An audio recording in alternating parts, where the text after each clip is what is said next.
Hi guys, this is Constance from Zuba. Today we're going to focus on the issue of accounting and billing software, in particular for medical practitioners. So we'll start with looking at your billing system.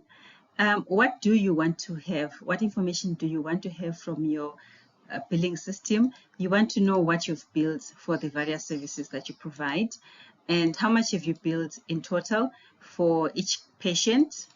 And for each month, how much have you billed?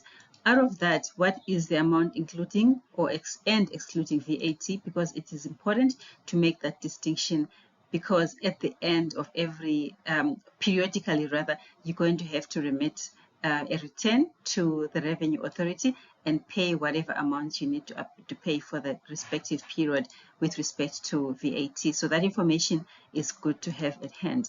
Also, what is important is how much is outstanding per patient and in total overall. So what is your debtors book, in other words? What your accounting system should tell you? Well, it should tell you what your total income per month is or per year. It should also tell you what your profit should be for a year, because within your accounting system, you'd also have expenses.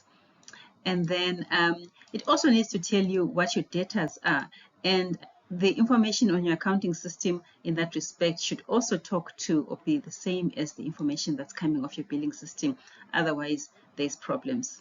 Then you also need to know at any point in time what is the VAT amount that is payable to the Revenue Authority. What are your total assets, short-term and long-term? What are your total liabilities? And what is the net equity in your business? Where the two should intersect. Now, as I said, you need both systems because each of the system provides you with information that you need for specific reasons, but there should be some commonalities. Firstly, your income per the billing system rather should be the same as per the accounting system.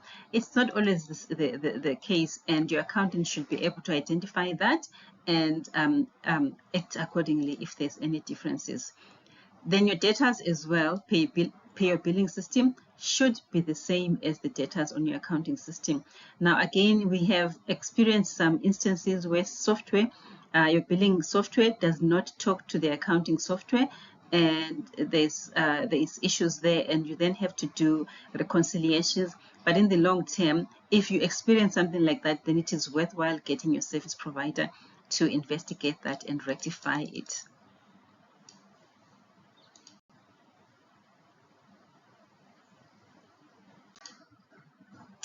Now, a simple accounting system should be used because there are not many, they are not complicated transactions, literally, typically for a medical practitioner. So something like Sage Online or a Xero should suffice.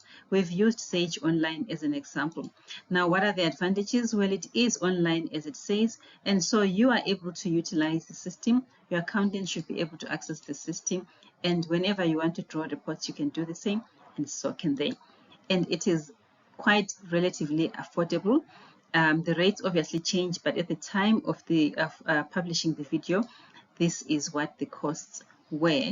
What's also nice is that you also can bundle up that the accounting system with payroll system and get a little bit of a discount. I hope this has been insightful. I really look forward to hearing from you in terms of any feedback or follow-up questions that you might have. Please feel free to reach out to us on any of the platforms indicated. Otherwise, have a great one and look forward to interacting with you on the next video.